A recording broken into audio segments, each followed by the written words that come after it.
Alhamdulillahilladzi nahmaduhu wa nasta'inuhu wa nastaghfiruh wa na'udzu billahi min shururi anfusina wa sayyiati a'malina man yahdihillahu fala mudilla lahu wa man yudlil fala hadiya lahu. Asyhadu an la ilaha illallah wahdahu la syarika lah wa asyhadu anna Muhammadan abduhu wa rasuluh la nabiyya ba'dah. Allahumma shalli wa sallim wa barik ala sayyidina Muhammad wa ala ali sayyidina Muhammad.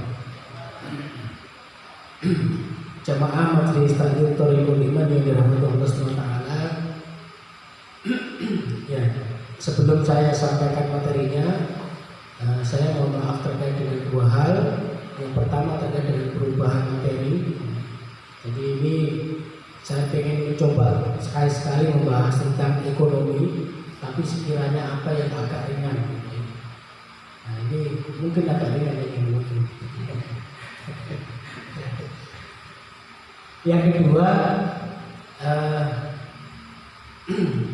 mohon maaf juga sebagian dari teman-teman ini ada agenda yang berbenturan. Jadi ada sebagian teman-teman yang mengikuti agenda lain karena penting dan urgennya acara, maka mereka harus berangkat. Alhamdulillah kita yang ada di sini bisa melanjutkan kajian kita. Oke. Kita mulai saja terkait dengan materi membantah 8 pendapat yang membolehkan bunga bank. Memang ada beberapa ulama baik di Indonesia maupun di Timur Tengah yang masih membolehkan adanya bunga bank. Ya. Ini kalau nggak salah sekitar tahun 2005 kalau nggak salah 2005-2006 itu sangat santer sekali ya, sangat santer. Ada beberapa teman-teman waktu itu yang mengutip satu pendapat seorang syekh yang membolehkan bunga bank asalkan itu sedikit, asalkan itu sedikit. Nah, ini ada 8 pendapat yang membolehkan bunga bank, tetapi akan kita bantah satu persatu. Hebat sekali saudara membantah 8 pendapat yang membolehkan bunga bank. Enggak, ini juga berdasarkan pendapatnya yang lain juga gitu. Tapi saya sampaikan di kesempatan ini. Ya, pendapat yang pertama adalah bunga bank yang haram hanya bunga yang konsumtif. Katanya begitu. Jadi kalau utang ke banknya kemudian berbunga dan hutangnya tadi itu dipakai untuk yang konsumtif, bukan yang produktif, maka itu boleh. Apa tidak boleh? Yang haram itu yang konsumtif. Tapi kalau produktif enggak, katanya begitu. Jadi ada yang berpendapat bunga bank yang diharapkan hanyalah bunga yang bersifat konsumtif. Maksudnya haram hanya bunga bank yang diberikan kepada nasabah untuk keperluan konsumtif. Apa sih keperluan konsumtif itu? Beli mobil, rumah, barang berharga dan sebagainya. Ya. Jadi konsumtif itu bukan untuk diputar lagi untuk dibelikan sesuatu, ya, harta benda yang lain. Jadi konsumtif, ya, bersifat konsumtif. Jadi bunga yang produktif tidak konsumtif yaitu untuk modal usaha itu katanya halal, katanya halal. Pertanyaannya, apakah pendapat ini benar? Nah, ini mau kita jawab. Bantahan untuk pendapat yang pertama. Pendapat tersebut tidak benar. Kenapa tidak benar? Karena telah membuat perkecualian haramnya riba hanya berdasarkan dalil akal, bukan berdasarkan dalil syar'i. Jadi hanya akal-akalan aja. Kalau konsumtif boleh, kalau produktif enggak. Ya. Kalau konsumtif tidak boleh, tapi kalau produktif boleh. Perkecualian atau taksis tidak dibenarkan kecuali berdasarkan dalil syarak. Jadi perkecualian itu dibolehkan, tapi tetap harus berdasarkan dalil syar'i. Nah, kalau tidak berdasarkan dalil syar'i, maka perkecualian tadi itu tidak dibenarkan, tidak boleh. Misalnya, bangkai itu haram dalam Quran surat Al-Maidah yang ketiga. Maka semua bangkai itu haram kecuali Ini ada pengecualian, ada taksis. Apa itu? Bangkai ikan dan belalang. Kenapa Ustaz? Karena ada hadisnya, ini hadis sahih. Jadi kalau semua bangkai itu pada dasar hukum asalnya adalah haram, kecuali ikan dan belalang. Nah, makanya jangan makan bangkai ikan itu nggak apa-apa. Beli di pasar, ikannya sudah mati, dibawa ke rumah, dimakan, diolah terus dimakan. Boleh? Boleh. Ustaz, boleh nggak ikan yang ikan yang masih hidup kemudian dipotong tidak menggunakan nama Allah kan begitu, itu jadi bangkai kan begitu? Ya boleh juga kan begitu, apa sifat bangkai. Tapi lebih barokahnya kalau ya menggunakan asma Allah. Bangkai yang tiba-tiba mati, gitu ya. Mati kena apa saja gitu ya, ketabrak apa ikan paus atau gimana gitu, kemudian mati, nah, akhirnya jadi bangkai. Atau ditaruh di kolam yang tidak sesuai dengan habitatnya, ya. Itu mati juga. Atau dalam perjalanan nggak ada oksigen, mati juga. Itu jadi bangkai. Ikan boleh, belalang boleh, ayam boleh nggak? Tak boleh, gitu ya. Tak boleh. Alat ayam, sapi, kambing, gimana? Tak boleh. Jadi bangkai nggak boleh dimakan. Nah, oleh karena itu, kalau ada pendapat yang menyampaikan bahwa bunga bank yang untuk konsumtif itu hukumnya haram, sedangkan yang produktif itu halal, itu adalah pendapat tidak benar. Karena apa? Karena dalil yang dipakai adalah dalil akal, bukan dalil wahyu. Jadi kalau ada dalil akli tentang pengecualian soal riba, harus ada dalilnya. Apakah itu Al-Quran ataukah hadis? Nanti juga termasuk apakah dalilnya itu terkategori sebagai nasikh mansukh, yang menghapus dan yang terhapus. Dalil keharaman riba bersifat umum. Dalam Quran surah Al-Baqarah ayat 275 ya. Nanti saya sampaikan ayatnya. Artinya apa? Mencakup segala macam bentuk riba, baik untuk keperluan konsumtif maupun produktif. Ini ada kaidah ushul fikih yang menyebutkan al-amu yabqu ala umumihi ma lam yurid dalilu taksis. Jadi dalil umum tetap dalam keumumannya selama tidak terdapat dalil yang mengkhususkannya. Al-amru yabqa ala umumihi ma lam yurid dalilu taksis. Selama tidak terdapat dalil yang mengkhususkan atau mengecualikan keumumannya. Jadi kalau riba itu ya bersifat umum, jika ada yang mengkhususkannya untuk membolehkannya, maka itu boleh. Pertanyaannya, ada enggak? Nah, ini Quran surah Al-Baqarah ayat 275 ya. Orang-orang yang memakan riba tidak dapat berdiri melainkan seperti berdirinya orang yang kemasukan setan karena gila. Yang demikian itu karena mereka berkata bahwa jual beli sama dengan riba. Ya, padahal Allah telah menghalalkan jual beli dan menghalalkan riba.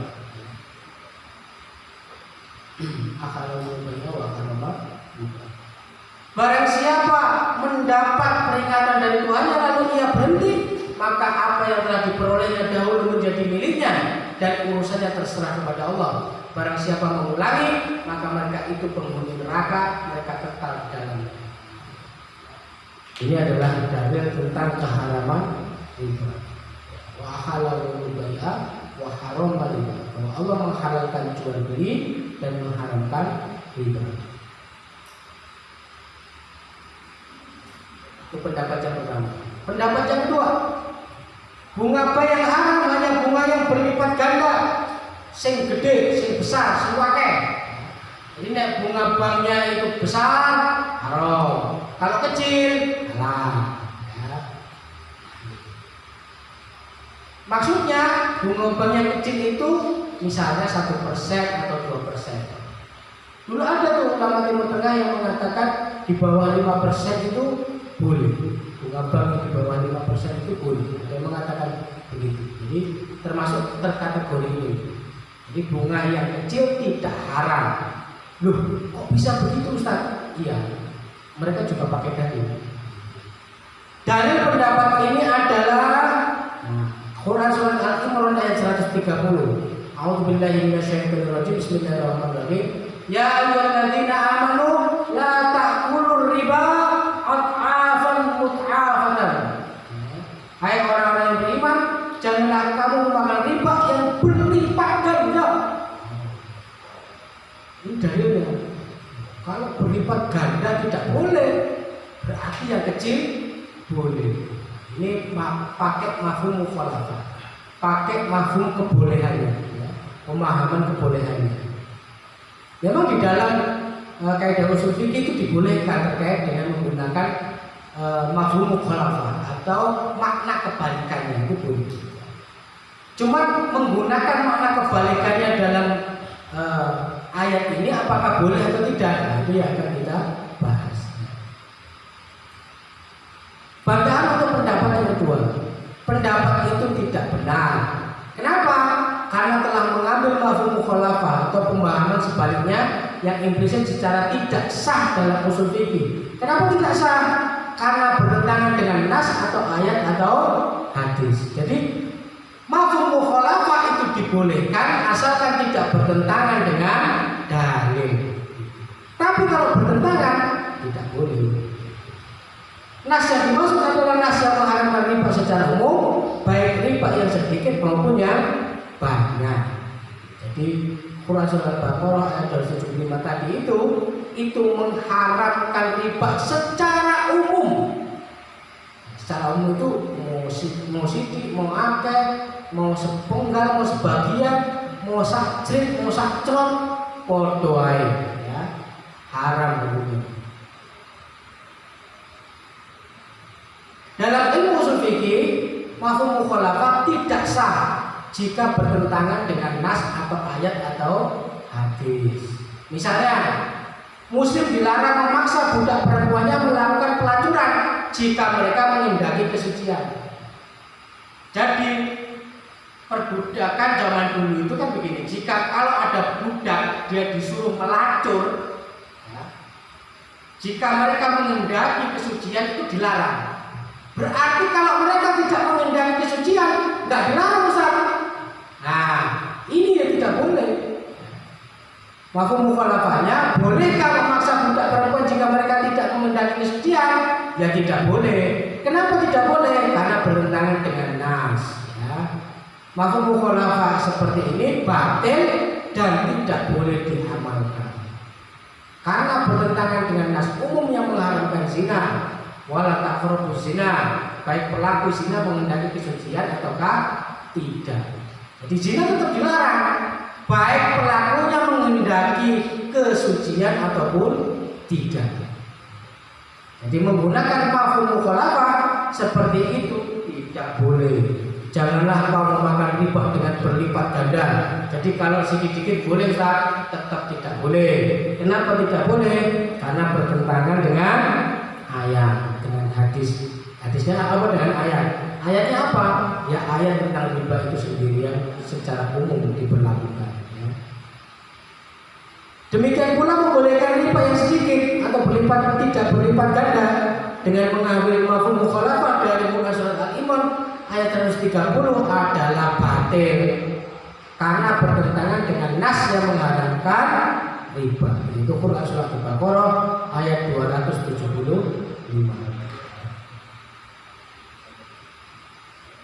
Pendapat yang ketiga, bunga bank yang haram hanya bunga bank yang berlipat ganda atau besar.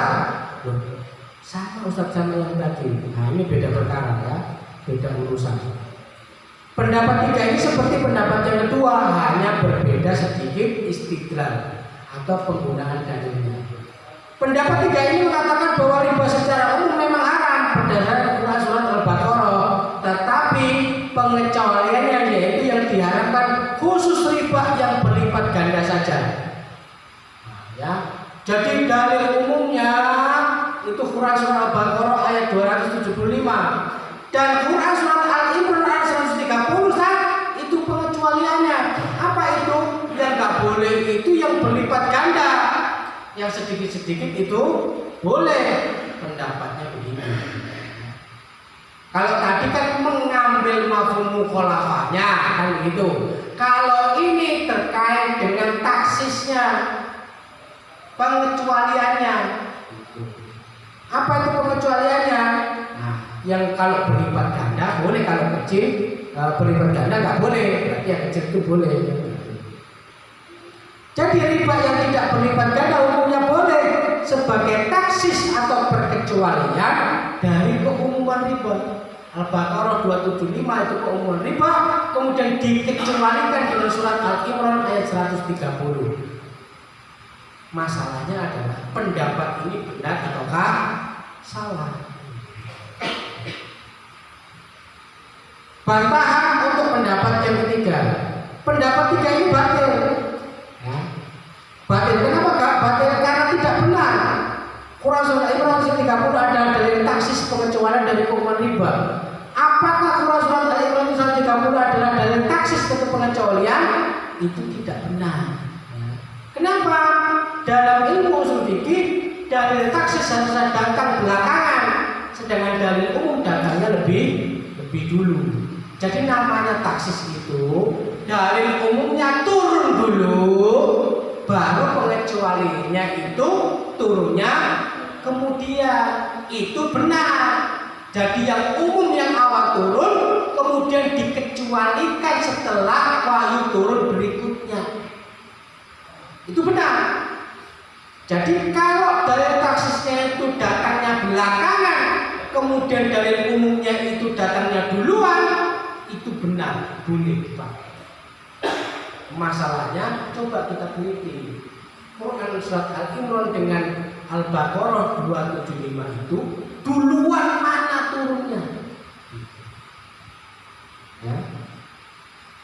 Seharusnya Quran surat Al-Baqarah 275 turunnya lebih dulu karena bersifat umum.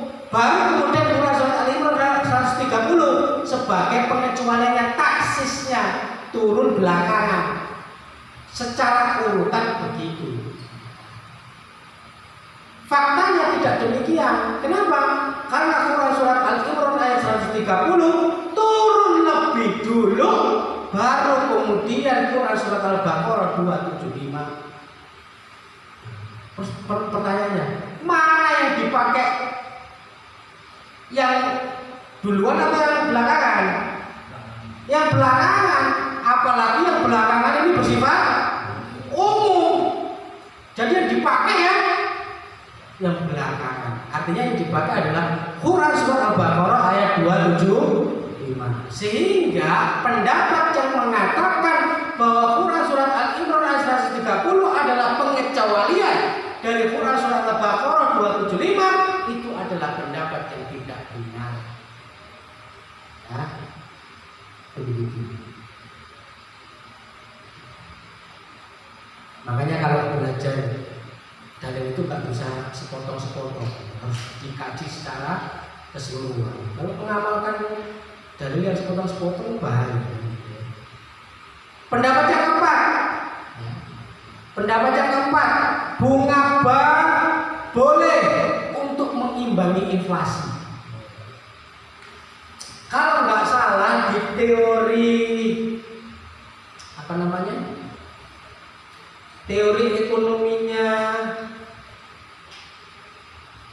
itu yang nomor 3 itu setelah Adam Smith ya, saya lupa ya. David Ricardo. Jadi David Ricardo itu memberikan pendapat untuk untuk menyelamatkan inflasi, maka harus nabung, saving. Dan saving itu dikasih bunga. Jadi kalau orang itu saving kasih bunga. Jadi bunga bank itu salah satunya untuk mengimbangi inflasi. Contohnya itu begini. mendengarkan BI menurunkan suku bunga Bank Indonesia? Pernah dengar? Nah, BI menaikkan suku bunga Bank Indonesia. Pernah dengar? Berarti suku bunga Bank Indonesia itu bisa naik, bisa turun. Sekarang saya tanya, kondisi naik itu kenapa? Kondisi turun itu kenapa?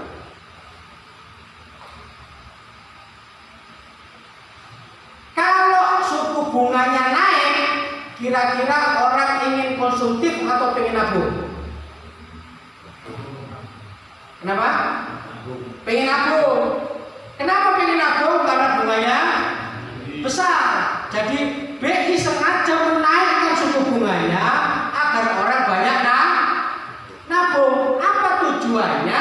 Tujuannya adalah membatasi beredarnya uang di tengah-tengah masyarakat. Kalau jumlah uang yang beredar itu banyak, sedangkan jumlah barang itu sedikit, maka harga-harga itu akan naik. Duitnya jumlahnya akeh, barangnya sedikit, sehingga barang itu akan menjadi mahal. Karena menjadi mahal, itulah disebut inflasi. Pertanyaannya, apakah benda itu, misalkan kambing itu harganya 3 juta. Karena inflasi, harganya jadi 5 juta atau 4 juta. Pertanyaannya, kambing pernah menaikkan harganya? Tidak pernah. Pernah atau tidak? Tidak pernah. Berarti yang naik itu harga kambing atau harga uangnya yang turun? Nilai uangnya yang turun atau nilai kambingnya yang naik? Mana yang benar? Hah? Uangnya? Uangnya turun atau naik?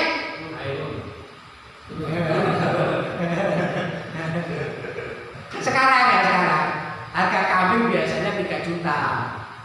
Sekarang jadi 4 juta. Pertanyaannya, yang naik harga kambingnya atau harga uangnya yang turun? Hah? Nilai uangnya turun atau harga kambingnya naik?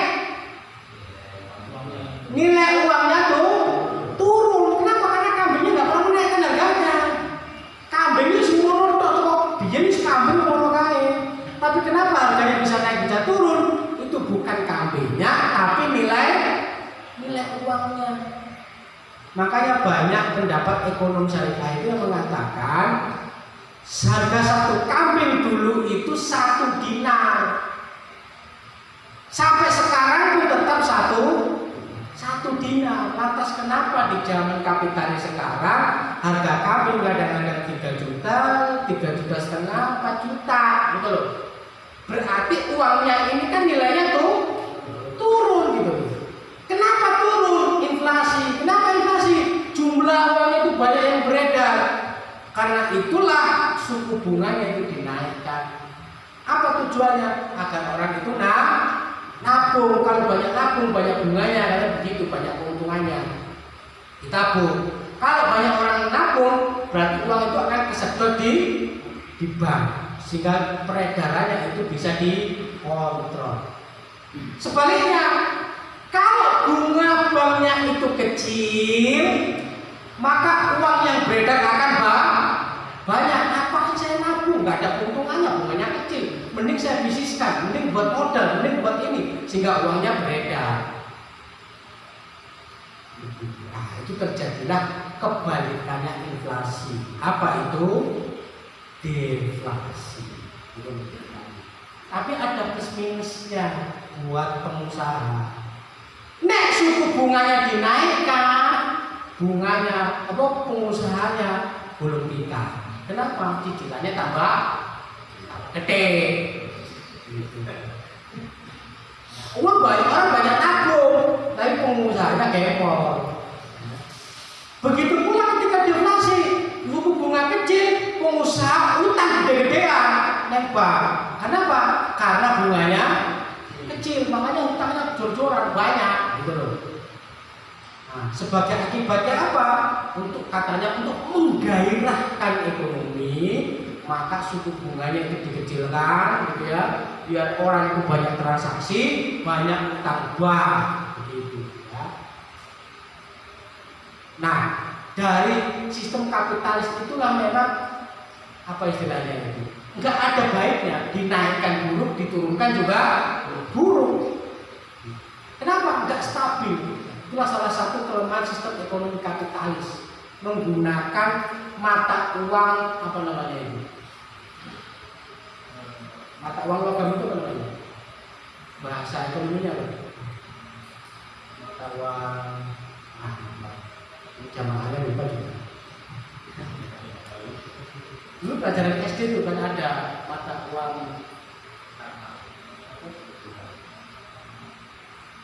apa? Kartal sama? Kira kalau kartal, ini uang kartal ya. Ya. Jadi memang sebaiknya pakai mata uang logam mulia, itu biar stabil. Ya. Jadi saya itu dulu itu begitu ngaji ekonomi Islam itu saya itu geleng-geleng kepala. Kenapa geleng-geleng kepala? Zaman dulu orang itu kan boleh mencetak mata uang asalkan di backup dengan emas, kan begitu. Cetak dengan emas. Tapi Amerika sejak tahun 1970-an ya, 1970-an itu mencabut standar pencetakan mata uang disandingkan dengan emas. Jadi berapapun jumlah emasnya bagi mereka itu nggak ada masalah. Pokoknya nyetak aja nggak apa-apa. Jadi jumlah uang yang dicetak boleh tidak sama dengan jumlah cadangan emasnya. Jadi peraturan tahun 1970 itu dicabut tentang standar mencetak uang dolar itu. Nah, itu kan kurang ajar di Amerika kan begitu ya. Mereka cetak uang sakar PDW, kalau kita harus bersandarkan cadangan emas. Kalau mereka enggak, sakar PDW. Karena sakar PDW itulah kemudian uangnya itu banyak diputar di Eropa, di Asia itu didistribusikan. Namanya Amerika itu menjadi dolar itu menjadi standar mata uang dunia. Luar biasa. Kurang ajar sekali mereka. Jadi mata uang mereka itu ya kertas itu aja, kertas. Kertas. Kalau kertas ada backupnya emas itu kan nggak apa-apa.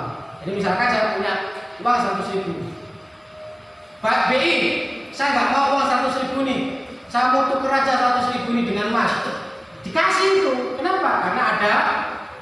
Karena ada sandingannya. Jadi ketika mencetak mata uang itu harus mengontrol cadangan emasnya, kan begitu. Jadi kalau uangnya ditukar, emasnya ini ada.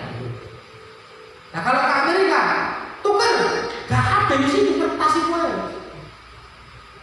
Kertas tapi disahkan oleh negara ini $1. Awas kalau ngomong $1.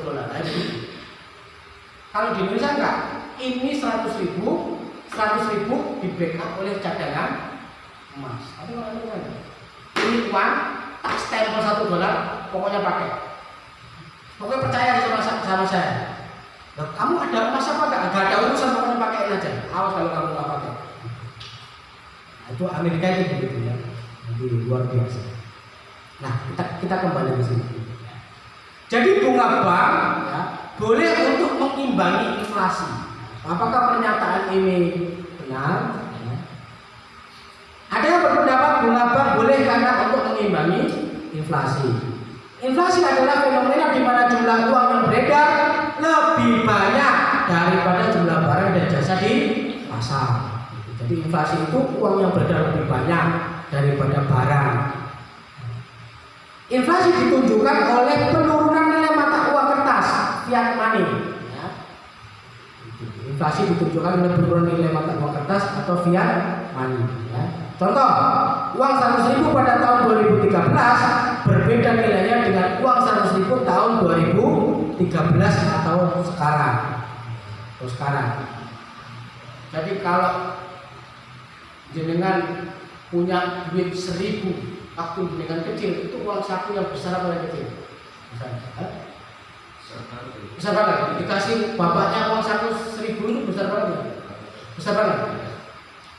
Saya dulu waktu TK dikasih sangu cuma 20 perak kalau nggak salah. 5 perak. 5 perak. Zaman masih ada 5 perak gitu. Kasih uang saku. Kalau zaman itu saya dikasih uang 100.000, wow, mantap sekali. Nah sekarang saya tanya, punya anak kecil sekarang? Sudah sekolah belum? Sudah. Coba kasih uang 1.000 uang saku. Wow. Itu apanya? Pertanyaannya, harga barangnya yang naik atau nilai uangnya yang turun? Nilai uangnya turun. Begitulah. Kalau antara uang dan nilainya itu tidak sama. Jadi bahan pembuat uang dengan nilainya itu lebih besar nilainya. Jadi uang 100.000 itu kalau mau dicetak mungkin hanya sekitar 10.000, 15.000 nilainya. Tapi dijadikan uang jadinya 100.000. Jadi kan ada keuntungan kan? Makanya banyak orang menggunakan uang palsu itu salah satunya begitu. Uangnya di print cuman ya 2.000 lah mungkin sama tintanya itu, tapi jadi 100.000. Jadi menurut pendapat ini adanya bunga bank adalah suatu kewajaran sebagai imbangan terjadinya inflasi. Jadi kalau kadang-kadang uang itu nilainya naik ataupun nilainya turun, wajar dong kalau duitnya tadi itu dikasih bunga biar dia itu baik naik maupun turun itu tetap seimbang. Seimbang apa? Nilainya tetap stabil. Ya kalau naik bunganya diturunkan, kalau turun bunganya dinaikkan, begitu. Kayak timbangan itu dikasih gandolan. Timbangan sing wis rusak itu loh, akhir itu kan perlu ganjel itu ya.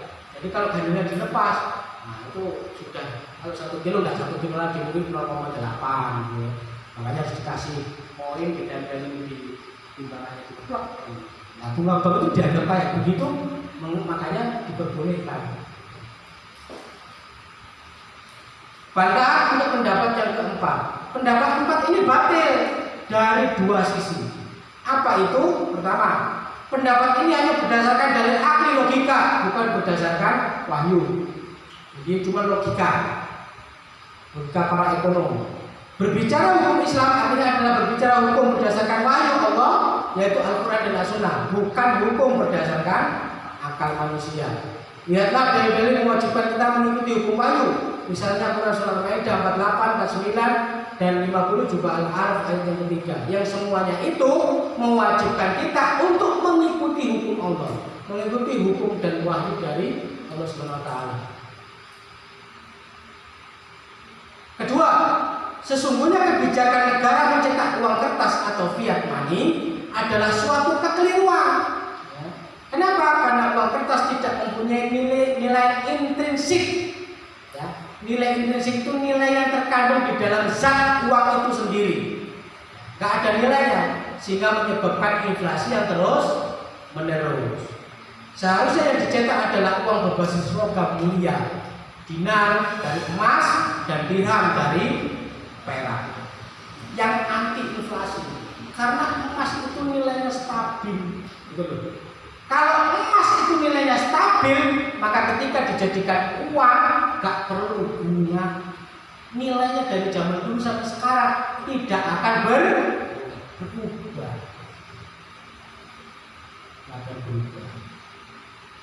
Pada zaman Nabi SAW, harga 1 ekor kambing adalah 1 dinar. Sekarang juga masih 1 dinar. Luar biasa coba.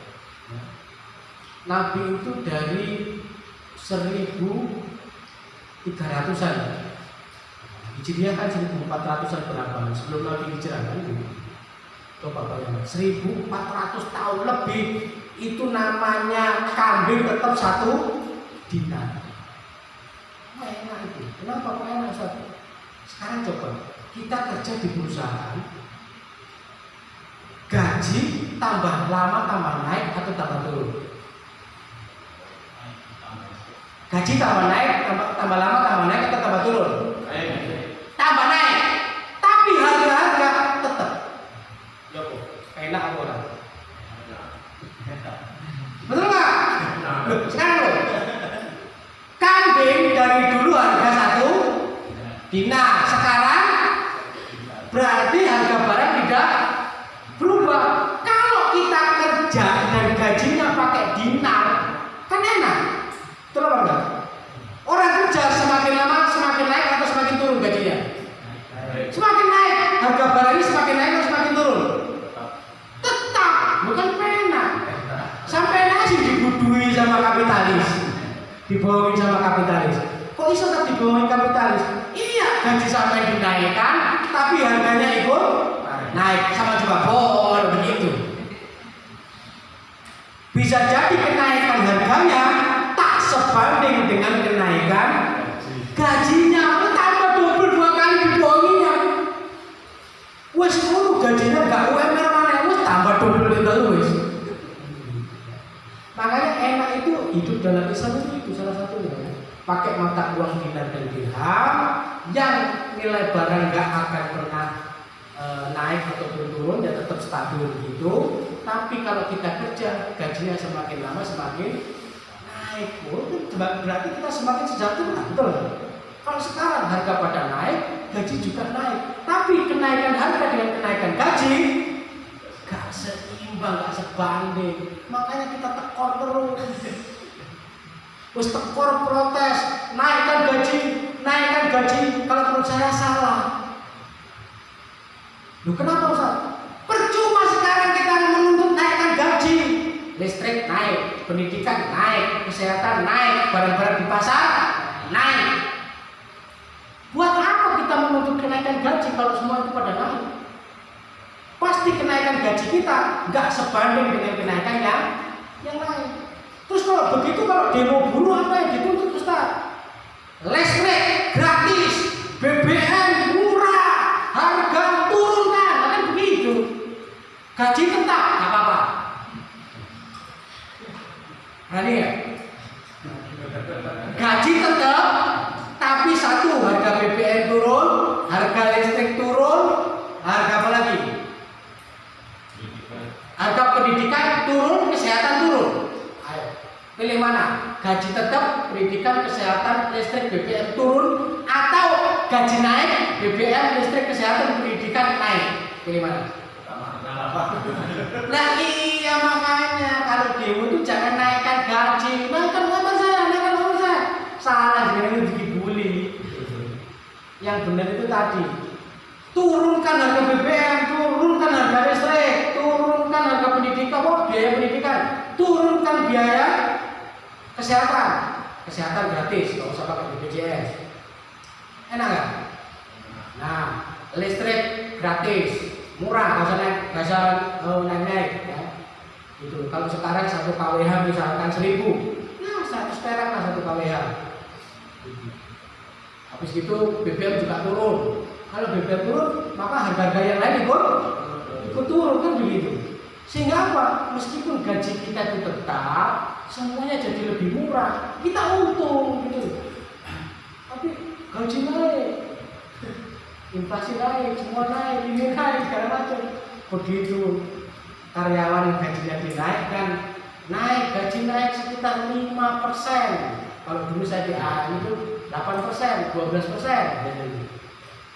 Naiklah 12%. Tapi BBM naik 20%, 30%. Pendidikan naik, yang SPP biasanya 700.000 jadi 1 juta. Mending nggak usah demo. Demo malah garai ukur pada naik. Karena tujuan demonya salah. Nah, pada zaman Nabi harga 1 ekor kambing ada 1 dinar, sekarang juga masih 1 dinar. Jadi memang harus pakai uang yang nilai intrinsiknya itu harus yang bernilai stabil, ya, seperti emas atau perak. Jadi membolehkan riba untuk mengimbangi inflasi akibat uang kertas adalah mengoreksi kesalahan dengan membuat kesalahan baru. Jadi ini menyalahi prinsip pegadaian ini. Apa prinsipnya pegadaian? mengatasi masalah tanpa masalah. Nah kalau ini enggak gitu, mengatasi masalah dengan membuat masalah baru, ya. Mengatasi masalah dengan masalah, ya. Seperti hanya membersihkan kotoran yang najis pada baju dengan menggunakan darah. Kotor air, darahnya juga najis. Ya. Seharusnya membersihkan kotoran itu mestinya menggunakan air mutlak yang suci, bukan menggunakan darah yang sesama najis. Itu pendapat yang keempat. Masih kurang 4 lagi. Bunga bank boleh jika banknya milik negara. Jadi bunga bank boleh kalau banknya milik negara. Kalau milik swasta bagaimana Ustaz? Tidak boleh. Ada berpendapat bunga bank boleh jika banknya adalah bank negara atau pemerintah. Karena bunga yang diberikan bank pemerintah dianggap sebagai bagian dari pelayanan negara yang menjadi hak rakyat. Jadi boleh kalau banknya ini banknya pemerintah karena melayani. Nah, melayani ada ongkosnya. Apa ongkosnya? Bunganya. Ini berarti nggak ikhlas transaksional. Jadi jika banknya adalah bank swasta bukan pemerintah, bunga bank baru dikatakan haram. Benarkah pendapat ini? Ini pendapat batil dari 2 segi. Yang pertama, karena pendapat ini hanya berdasarkan dari akal, bukan wahyu. Kedua, pendapat ini telah mengecualikan haramnya riba tanpa dalil syariah. Jadi kalau bunga banknya bank pemerintah boleh, berarti ini kan ada pengecualian. Tapi pengecualiannya tidak berdasarkan dalil, maka itu tertolak. Karena tidak terdapat dalil syariah yang mengatakan bahwa riba dibolehkan jika diberikan oleh negara kepada rakyatnya. Nah, itu tidak ada dalilnya. Pengtaksisan itu boleh jika ada dalilnya. Kalau tidak ada dalilnya, ya tidak boleh. Pendapat yang keenam, bunga bank boleh karena dulu belum ada bank. Ustaz, bunga bank itu sekarang ada Ustaz. Zaman dulu itu belum ada bank Ustaz. Makanya boleh. Benar nggak begitu? Ada yang berpendapat bunga bank boleh karena dulu di zaman Nabi Muhammad SAW belum ada institusi keuangan bernama bank, itu belum ada. Ya, adanya Baitul Mal. Tapi sekarang mengalami penurunan makna. Baitul Mal dulu itu zaman Rasulullah itu kalau ibaratnya sekarang itu seperti BI plus Kementerian Keuangan. Itulah disebut dengan Baitul Mal. Karena fungsinya itu hampir sama dengan BI dan Kementerian Keuangan zaman sekarang. Tapi sekarang ya Baitul Mal wa Tampil BMT itu cuili ya. Koyok bank kredit itu. Pernah tahu BMT? Tahu BMT? Nggak tahu? BMT yang bank Baitul Mal wa Tampil itu kan ada di Jawa Tengah itu banyak, di Jawa Timur ada. Nggak pernah tahu Baitul Mal wa Tampil BMT? Belum pernah? Wah, kurang jauh. BMT itu kayak model koperasi, ya. Perizinannya tetap koperasi BMT itu. Tapi fungsinya mirip kayak bank. Skupnya skup kecil. Ya yang terbesar di Indonesia ya kalau nggak salah omsetnya itu sekitar 40 M atau berapa. Kalau bank itu kan sudah triliunan ya. Tapi kalau BMT nggak sampai. Itu pengkerdilan makna itu ya. Riba pada masa itu adalah riba yang terjadi dalam interaksi antar individu, misal dalam hubungan utang piutang antar individu. Jadi kalau bukan individu dengan institusi, individu dengan individu. Jadi riba zaman dulu bukan riba antar individu dengan institusi bank seperti masa modern saat ini. Makanya bunga bank boleh karena dulu belum ada bank, katanya begitu. Katanya ini pendapat batil. Haramnya riba bersifat umum, baik riba antar individu maupun antar individu dengan institusi keuangan atau bank. Jadi riba tetap haram, baik individu dengan individu maupun individu dengan institusi, tetap haram sesuai dengan keumuman dari riba itu sendiri. Selain itu, jika riba antar individu haram, maka riba oleh institusi tentu lebih haram lagi. Kok iso tak institusi lebih haram lagi? Alhamdulillah. Nomor 7.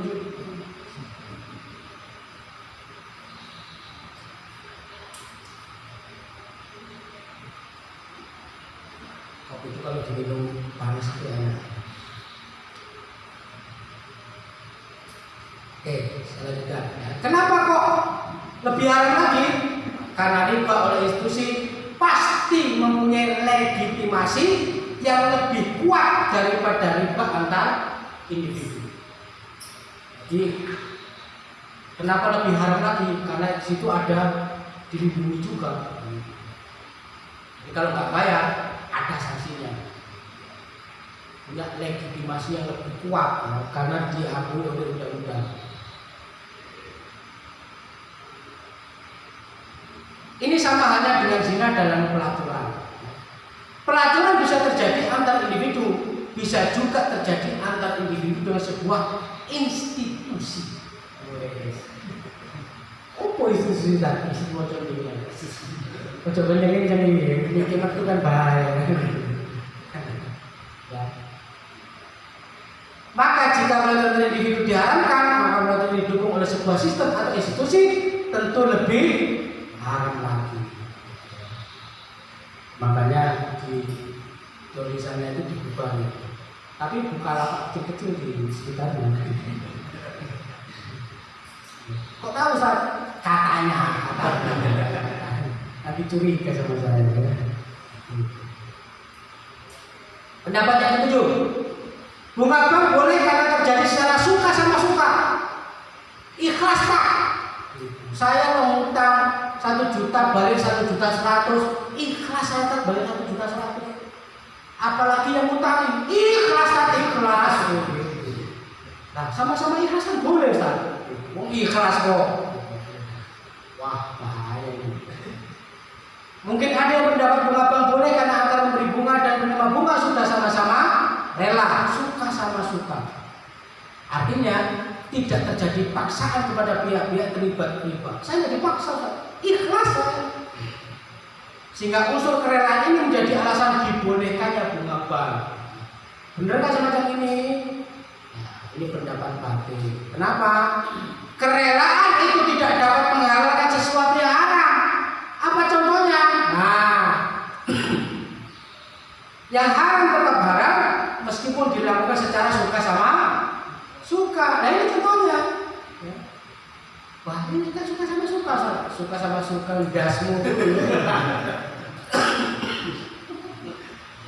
Emang kalau maksiat suka sama suka jadi halal apa? Ya enggak lah, tetap haram. Baik suka sama suka. Loh ini kan bukan sama manusia, sama binatang. Lebih parah lagi. Kan ada yang mengatakan begitu. Loh itu kalau sama, kalau laki-laki sama perempuan, ini laki-laki sama laki-laki, bodoh aja. Ya, makanya ada LGBT itu. Sama saja ya. Demikian pula bunga bank yang dilakukan secara suka sama suka, hukumnya tetap pendapat terakhir, bunga bank boleh karena bermanfaat. Ada manfaatnya kan? Boleh. Ya. Manfaatnya adalah adanya tambahan uang bagi para penabung di bank. Jadi kalau si A ini utang bank ada bunganya ini sudah dikasihkan kepada yang punya nabung-nabung tadi itu. Jadi yang nabung tadi karena uangnya dimanfaatkan Ustaz, maka harus ada manfaatnya bagi orang yang naruh uangnya. Itu makanya saya itu waktu buka rekening itu kayak mau diketawain sama petugas banknya. Bu, boleh buka rekening? Oh boleh Pak. Saya buka BSI, Bank Syariah Indonesia. Dulu BSR, sekarang berubah jadi BSI. Boleh buka rekening Bu? Boleh. Mau rekening apa Pak? Wadiah. Wadiah itu titipan. Pak, wadiah itu biasanya untuk anak sekolah itu Pak. Tabungan anak sekolah itu wadiah. Ya, tak apa-apa, saya itu aja. Itu nariknya cuma bisa 5 juta loh Pak ininya Pak. Iya, tak apa-apa. Itu nggak ada bunganya Pak, itu cuma nanti ada bonusnya aja. Saya nggak mau bonus, ambil aja bonusnya. Beneran ini Pak, beneran. Wadiah aja saja. Ini apa? Ini bapaknya ini dibatasi pengambilannya, nggak bisa banyak. Iya nggak apa-apa. Tapi ini biasanya tuh anak sekolah Pak. Iya nggak apa-apa, sekolah itu aja pokoknya. Akhirnya bener, beli itu. Wah sekarang nak ben lagi saya. Apa itu nak ben lagi? Sehari maksimal ngambil duit 500.000. Gak iso lebih dari itu. Wah besok banget ini. Gimana ini? Saya pernah nyuruh istri saya mengambil gitu. Gak bisa ngambil.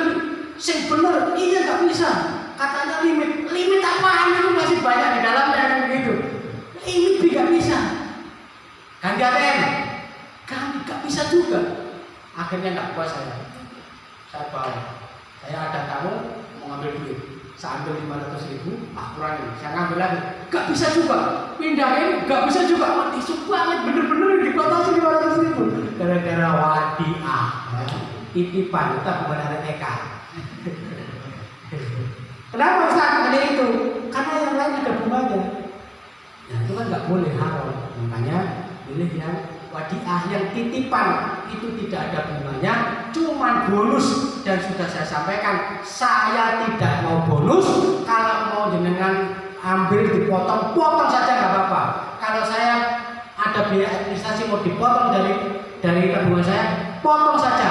Bonus saya nggak terima. Ya Pak, bikin 3 rekening ya. 3 rekening kan enak ya. 500 bisa dapat 1,5 juta kan sehari masih bisa kan begitu. Kalau cuma 1 mati gitu ya. Tapi transfer lewat e-banking itu masih bisa banyak. Makanya kadang-kadang kalau kepentok nggak bisa ngambil, saya transfer aja ke teman saya ngambil e-banking. Tapi nggak enak ya gitu ya. Ya kalau temennya setelah itu kabur kan masalah kan. Makasih ya dari transfer gitu. Ya. Atau tambahan uang bagi pihak bank dari para kreditor, pihak yang berutang kepada bank. Jadi memberikan bunga kepada nasabah atau kreditor memberikan bunga kepada debitur, yaitu kepada bank. Bukankah tambahan uang itu sesuatu yang bermanfaat? Iya, bermanfaat. Tapi boleh apa enggak? Pendapat ini tetap bagus. Karena sesuatu yang bermanfaat itu tidak selalu hukumnya halal. Sesuatu yang bermanfaat itu ada kalanya halal, ada kalanya haram. Jika sesuatu yang bermanfaat itu hukumnya haram, hukumnya tetap haram, tidak berubah menjadi halal. Contohnya, alkohol itu ada manfaatnya apa enggak? Ada. Haram atau halal? Najis. Haram. Meskipun bermanfaat, tetap haram. Meskipun ada manfaatnya. Makanya tidak boleh digunakan. Mereka bertanya kepada Muhammad tentang khamr, minuman keras dan maisir, judi. Katakanlah Muhammad, pada keduanya ada dosa besar dan ada pula manfaatnya untuk manusia. Namun dosa keduanya lebih besar daripada manfaatnya. Haram. Khamr itu meskipun ada manfaatnya, haram. Kalau teorinya orang kapitalis, selama itu bermanfaat, itu dibolehkan. Jadi diskotik ada manfaatnya, boleh. Minuman keras ada manfaatnya, boleh. Wanita penghibur ada manfaatnya, boleh. Itu begitu. Karena ada manfaatnya. Ya, semuanya kalau benda pasti ada manfaatnya, betul nggak? Itu jangan kan begitu. Mohon maaf ya. Tanya aja. Bermanfaat, boleh nggak? Benar nggak? Boleh nggak menggunakan tai untuk aktivitas yang lain? Sebagai pupuk misalkan begitu? Nggak boleh lah. Haram dulu. Barang najis itu tidak boleh dimanfaatkan. Mancing pakai itu kan, ganti, pakai pelek, sekarang nggak pakai itu gituan. Masa antum mau nungguin orang begitu terus diambil kan nggak juga. Pelek masih banyak. Ya. Ayat tersebut dengan jelas tetap melarangkan khamr dan judi, meskipun khamr dan judi ada manfaatnya bagi manusia. Ingat, standar perbuatan muslim adalah hal haram, bukan manfaat. Apa yang dihalalkan adalah baik, sedang apa yang diharamkan adalah buruk, walaupun bermanfaat. Terima kasih. Mungkin itu yang bisa saya sampaikan pada kesempatan kali ini. Kalau ada pertanyaan saya persilakan.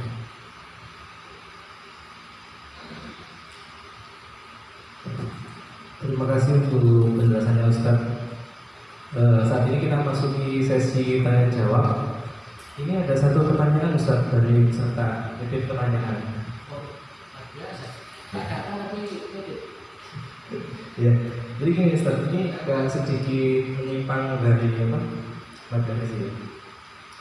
Para ulama telah mengakui adanya 4 mazhab. Bagaimana pengaturan yang tepat supaya 4 mazhab itu tidak menimbulkan perpecahan umat Islam, Ustaz?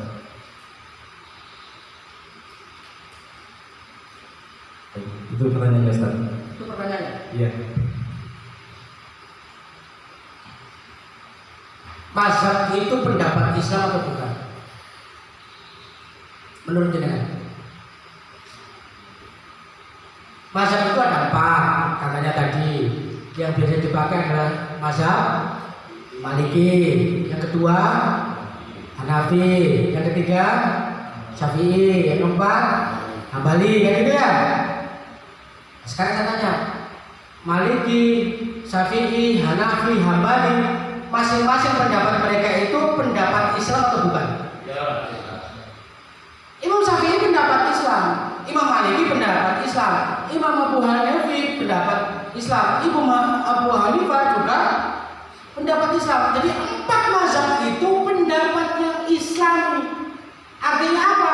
Kita mengikuti salah satu mazhab, itu pun mengikuti pendapat Islam. Nah, kalau sama-sama pendapat Islam, terus ngapain diributkan? Pertanyaannya, kalau sama-sama pendapat Islam, pundi sing salah? Hah? Yang meributnya yang salah ya? Itu yang sehingga ngerti hukum Islam pun sing salah. Kenapa? Kenapa nggak ngaji gitu? Jadi kita tidak perlu berdebat soal pendapat hukum Islam.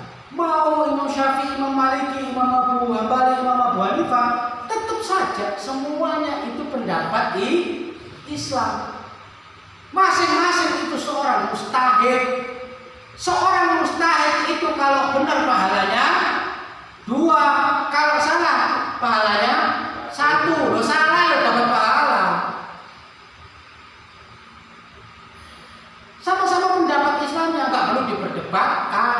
Jadi kalau ada orang sholat ibadah dengan cara Imam Syafi'i silakan. Ada yang sholat dengan cara Imam Maliki, monggo silakan. Ada yang berpendapat dengan Imam Hambali, monggo silakan. Ada yang berpendapat dengan Imam Abu Hanifah, monggo silakan.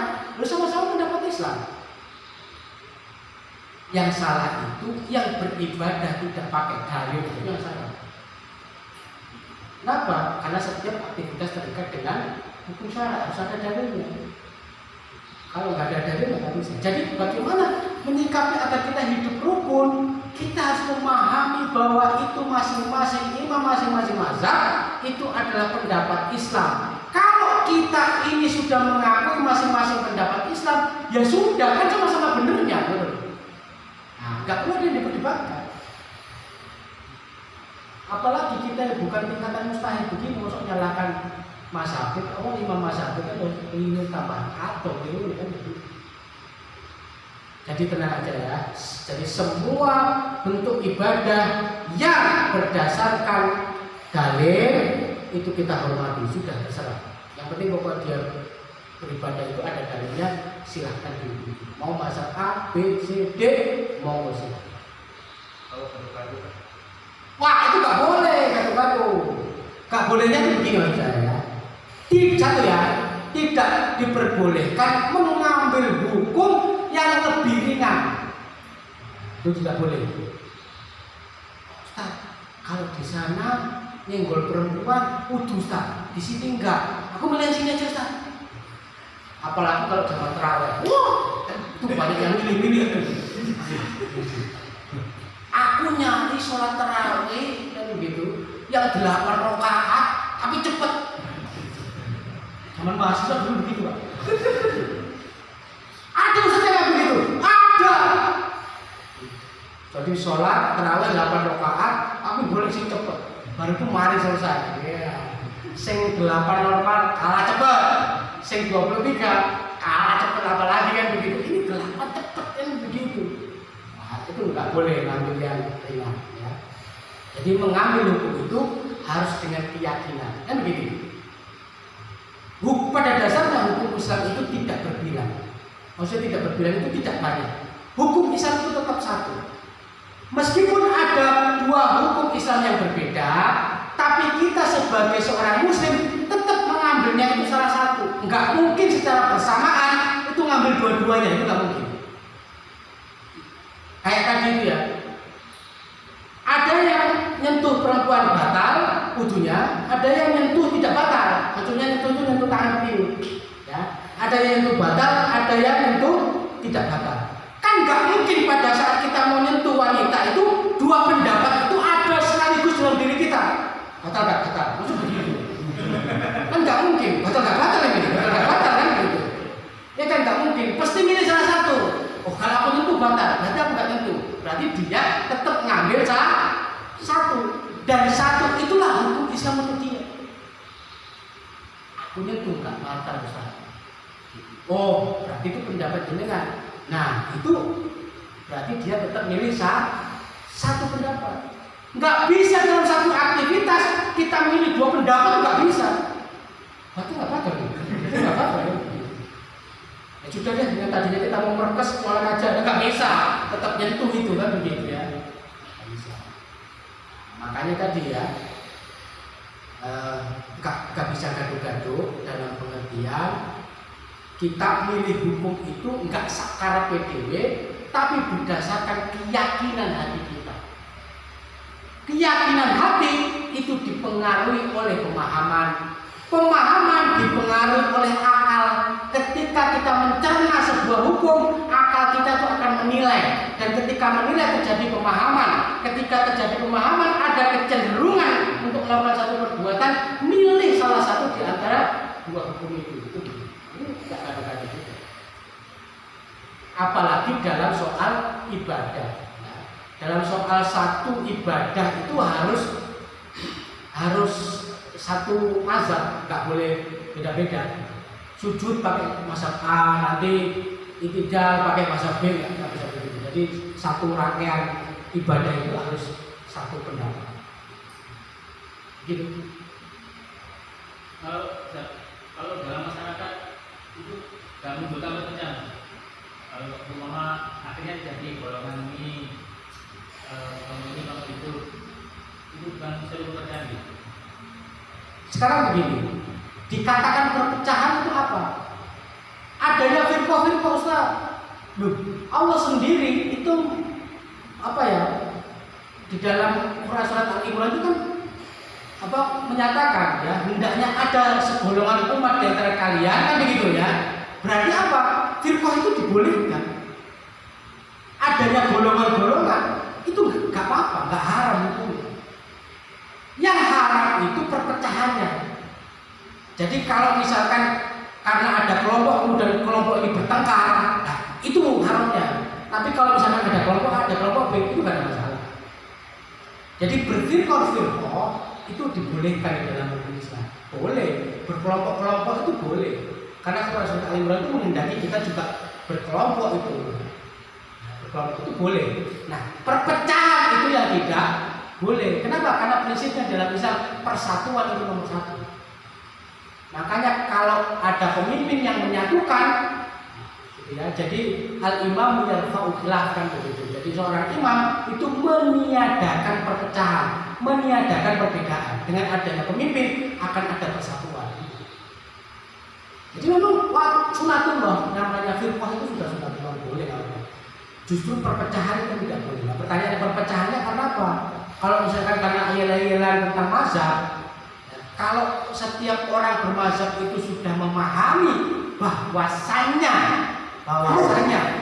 masing-masing mazhab itu pendapat Islam, pertanyaannya apa yang mau dipertengkarkan, apa yang mau diperdebatkan itu apa? Kalau sama-sama pendapat Islam. Kalau debatnya sama yang tidak berhukum Islam, boleh. Contoh misalkan jenengan berdebat dengan dia edan, nggak boleh, apa-apa. Musuhan sama mereka nggak? Oh boleh, harus kita musuhi memang. Tapi kalau sesama harokah yang lain, sesama kelompok yang lain, ya nggak boleh. Jadi seperti mengkritisi ada lain justru yang memberikan pertanyaan, mengkritisi atau sekarang begini, yang mau kita kritis itu apa? Kalau saya gini loh ya, saya tidak berbicara tentang penyimpangan, tidak ya. Saya berbicara tentang mazhab. Apa itu mazhab? Mazhab itu mazhab yang disampaikan oleh para imam, itu imam-imam mustahid, imam-imam yang keempatnya itu pendapat Islam. Lah kalau sama-sama pendapat Islam, ngapain ada perdebatan gitu maksud saya? Jadi nggak ada cerita Imam Malik berdebat dengan Imam Syafi'i, Imam Syafi'i berdebat dengan Imam Hambali, Imam Malik berdebat dengan Imam Abu Hanifah soal mazhabnya mereka masing-masing, nggak ada. Kenapa? Karena mereka menghormati pendapatnya masing-masing gitu. Bahwa itu benar dengan dalil yang beliau pakai begini. Lah saya juga seorang mustahid yang membuat sebuah hukum itu mengikat kepada saya dan tidak terikat dengan pendapat orang. Jadi prinsip mustahid itu begini ya. Misalnya beliau ini beristihad, dengan kemampuan ilmunya beliau beristihad, ketemulah sebuah hukum tentang A misalkan begitu. Saya punya kemampuan istihad juga. Kemudian saya beristihad pada kasus yang sama, tapi saya ketemu B, beliau ketemu A, saya ketemu B. Pertanyaannya, saya sebagai seorang mustahid mengikuti pendapat A yang sudah ada atau mengikuti pendapat B, pendapat saya? Harus terikat dengan pendapatnya sendiri, betul nggak? Gak boleh terikat dengan pendapatnya orang, karena dia punya kemampuan beristihad sendiri, maka hasil istihadnya itu mengikat dirinya, dan pendapat A itu tidak mengikat dirinya, maka dia harus pilih A itu. Nah, ketika pendapat A selama diistimbat dengan cara yang syar'i, itu pendapat Islam, betul. Ketika istihadnya ini juga benar, diistimbat dengan benar, ini juga pendapat Islam, betul. Pertanyaannya, apa yang harus kita perdebatkan? dan pendapat itu nggak mungkin bertolak belakang. Gak mungkin bertolak belakang.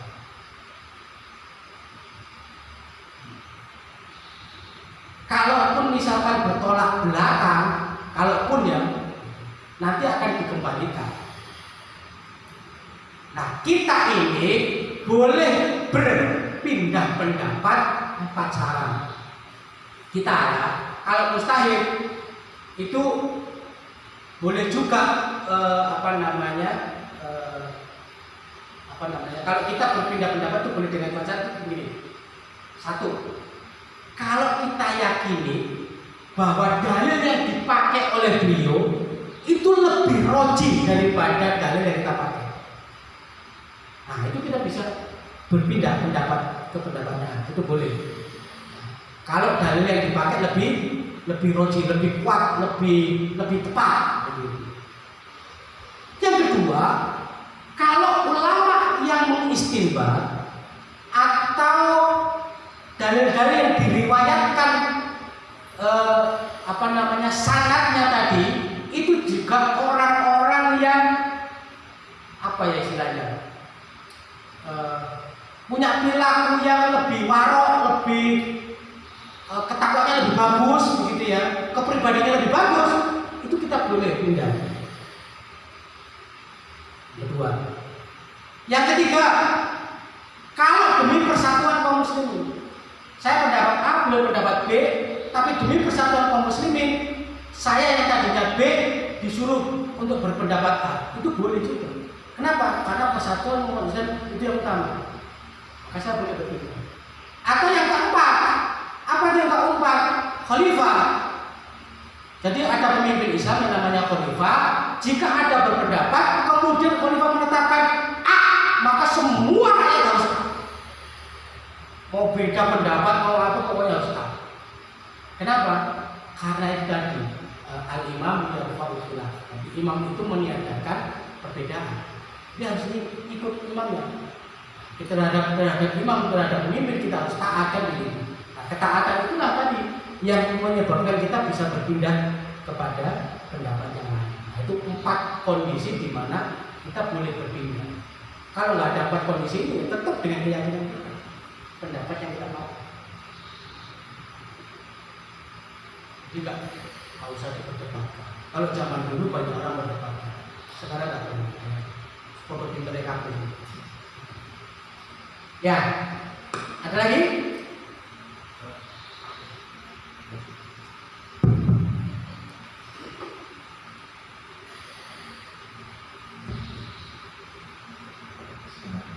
Assalamualaikum Ustaz.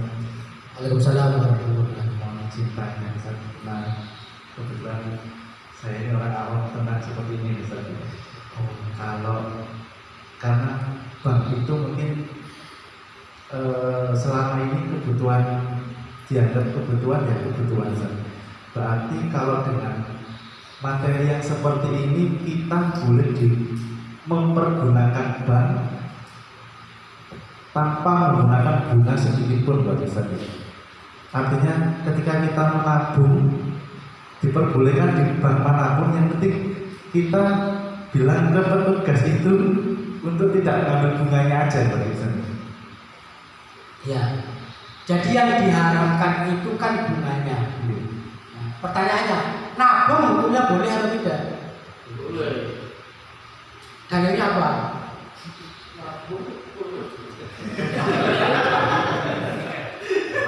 Kan orang beraktivitas harus ada dalilnya. Nabung itu kan satu aktivitas. Nabung boleh nggak? Boleh. Dalilnya apa? Makanya orang nabung itu harus diketahui nabung itu dalilnya apa. Jadi nabung itu dalilnya itu titipan wadiah. Di dalam Islam titipan atau wadiah itu dibolehkan. Nitip, boleh kan nitip? Boleh, namanya wadiah, boleh titipan. Nabung. Nah, ada bunganya, itu riba, boleh. Makanya kita nabung dengan akad titipan wadiah itu boleh. Di bank syariah nabung itu banyak akadnya versinya kalau dengan cemerlang. Banyak, itu bisa 4, bisa 5 jenisnya. Ya. Ada titipan yang istilahnya titipan yang bisa mereka pergunakan. Ada yang bersifat penyertaan modal, ada yang bersifat titipan bisa dilakukan jangka panjang, macam-macam jenisnya. Kalau jenengan nabung di bank, itu semuanya bisa jadi wadiah begitu ya. Tetapi harus teliti, wadiah yang ini boleh atau tidak, ini boleh atau tidak, itu boleh atau tidak, itu harus paham. Gitu. Kalau nggak paham, nah itu jadi masalah. Nah, setelah kita teliti, ya, yang boleh itu yang wadiah yang murni, titipan tok, makanya nggak ada bunganya nggak apa. Tapi mereka mau kasih bonus, bonus itu tidak bersifat mengikat, terserah mereka mau dikasih banyak dikasih sedikit. Tapi yang jelas adalah bonus. Itu pun kita nggak mau, nggak usah. Pokoknya kita nitip, nitip nggak usah diapa-apa. Namanya wadiah. Tapi intinya yang saya tangkap misalnya, berarti hanya wadiah yang diperbolehkan misalnya. Untuk sementara ini.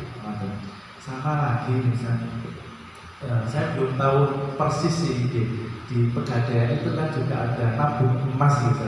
Saya nggak tahu sistemnya seperti apa, belum pernah tanya juga. Dan menurut kalau jenengan tahu bagaimana sistemnya itu seperti apa, diperbolehkan atau tidak? Terima kasih. Oke, sama-sama. Kita berarti. Emas. Bagaimana dengan emas? Salah satu dari 6 barang ribawi adalah emas. Jadi 6 barang ribawi itu adalah emas, perak, gandum, jawawut, garam, kurma. Nah, emas adalah salah satu dari 6 barang ribawi. Apa perlakuan barang ribawi? Perlakuan barang ribawi adalah yadan biyadin. Apa itu yadan biyadin? Cash and carry. Apa maksudnya cash and carry, Ustaz? Tidak boleh jual beli emas kredit. Emas 1 gram harga 1 juta. Tak kasih DP dulu 100.000, besok 900.000. Tidak boleh. 1 juta, bayar 1 juta, emas boleh diambil, uang dibawa pulang. Kredit boleh kan? Tidak boleh. Prinsipnya apa? Yadan biyadin. Cash and carry. Sekarang saya tanya, nabung emas ini yo apa faktanya? Faktanya nabung emas seperti apa? Tapi ingin tahu. Terus undi, faktanya nabung emas itu apa? Nabung uang nanti kalau sudah terkumpul baru dapat emas. Seharga per gram emas. Nabung uang Nanti kalau sudah terpenuhi kayak 1 gram emas itu baru bisa diambil. baru bisa diambil. Jadi tabungan duit atau emas? Lah kok ngambilnya emas? Emas. Jadi kan nabung duit, kok mulai-mulai bawa emas itu yang ceritanya? Ya kayak kredit. Nah, ini kalau kredit tidak boleh. Jelas ya. 1, jenengan nabung, misalkan harga emas 1 juta. Jenengan nabung ini. Pertanyaan. Harga 1 juta itu namanya emas itu harganya berubah-ubah, betul nggak? Harga mana yang jenengan pakai? Artinya apa? Tidak ada kepastian harga. Jual beli tidak ada kepastian harga, itu tidak boleh. 1. Apalagi emas dibeli secara kredit tidak boleh. Kenapa? Karena termasuk barang ribawi.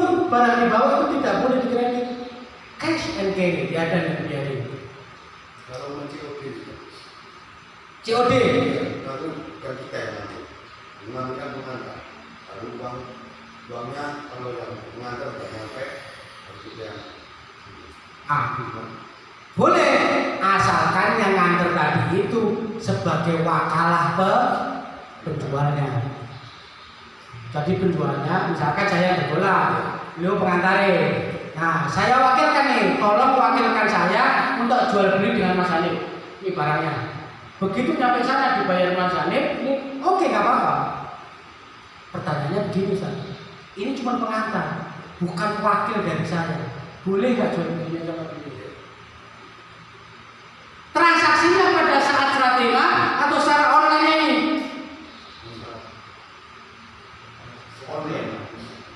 online transaksi. Pada saat terjadi dealnya itu saat online atau saat serah terima? Online. Kalau secara online, uang belum dikirim, barang belum ada. Iya kan harganya sudah ditentukan. Kenapa? Harganya kan sudah ditentukan. Bukan kita bisa program, harganya 2 juta, kan sudah ditentukan. Deal terus kita belum terima. Contoh, selain tidak boleh dikredit, emas itu juga tidak boleh dihutang.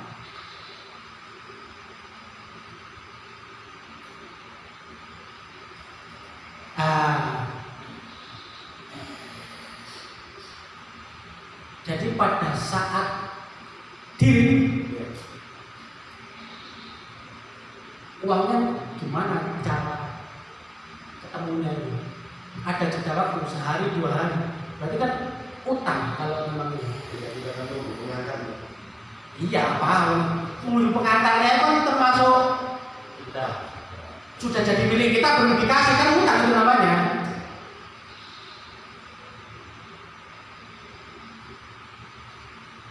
Lo harus cash and carry, harus siap dan biadil terkait dengan 6 barang ribawi itu begitu.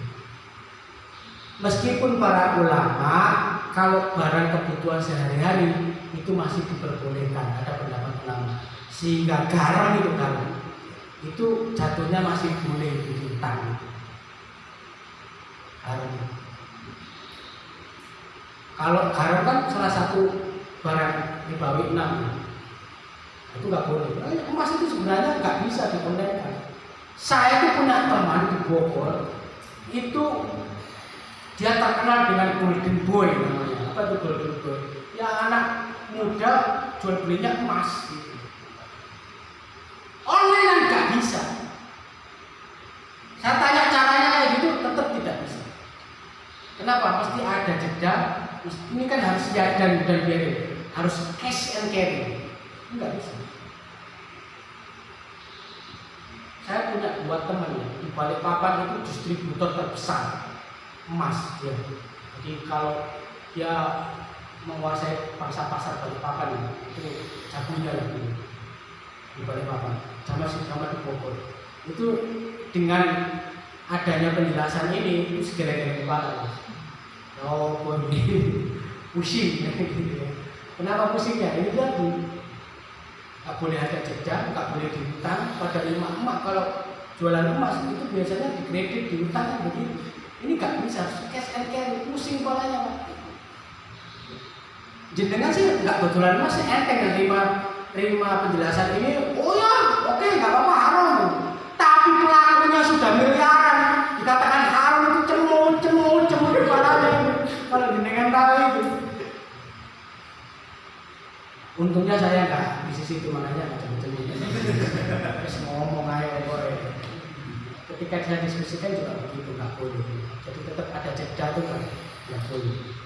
Harus cash and ya itu sedikit pendapat saya ya, terkait dengan menabung emas tadi itu. Kalau dulu istilahnya itu bukan menabung emas, tapi berkebun emas. Pernah dengar? Nah, zaman dulu itu siapa dia yang mencetuskan itu berkebun emas. Makanya saya dulu punya satu buklet kecil tentang membahas hukum berkebun emas tersendiri. Ada buku-buklet kecil. Sekarang sudah jadi buku tebel begitu ya, dijadikan satu.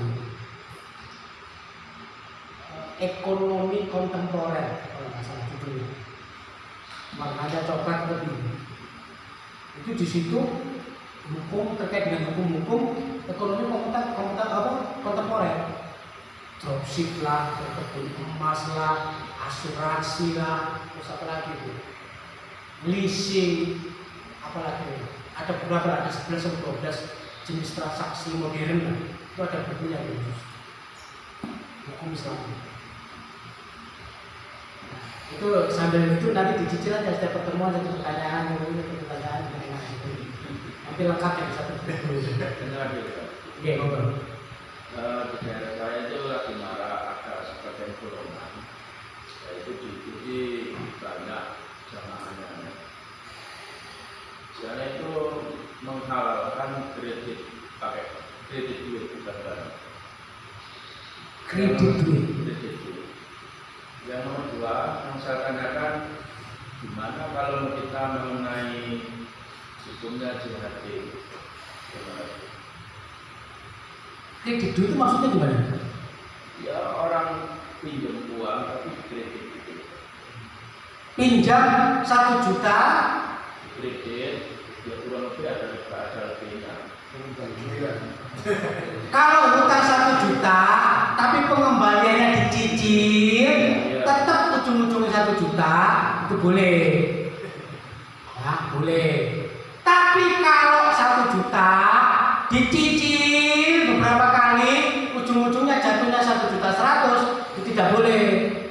ada ribanya, ada tambahannya. Ingat jangan begini, pemahaman tentang riba itu jangan dipatok hanya kelebihan uang. Tidak. Banyak yang mengatakan utang duit kok tak wenehi sekeranjang rumput. Sekeranjang rumput itu riba dan haram. Jadi misalkan Mas Hani punya sapi, aku tukang ale. Mas Hani ini duitnya, ini sekali 500. Begitu 500 tak kasih sak glangsing, apa suket. Haram itu satu glangsing suket itu. Bukan hanya 500 jadi 550, tapi 500 plus dikasih suket itu. Suketnya itu haram, riba itu. Tapi ini rumput bukan riba, itu riba itu. Bukan hanya rumput, makanan, utang-utang, habis itu ditraktir makan, riba itu. Bukan hanya makanan, Ustaz, tak pinjemin 500, ya aku anak SMA tak pernah sekolah, ngantar ke sekolah itu riba. Jadi segala sesuatu manfaat yang disertai dengan adanya utang piutang itu, maka itu adalah riba. Ustaz, utang 500, serbanmu apa? Ambil aja, riba itu serbanmu. Ustaz, pinjam 500, 500. Begitu bulan depan dikasih 500 plus biskuit 1 toples, biskuit itu loh riba. Walaupun tanpa perjanjian. Iya, wow. Tanpa perjanjian haram, apalagi ada perjanjian.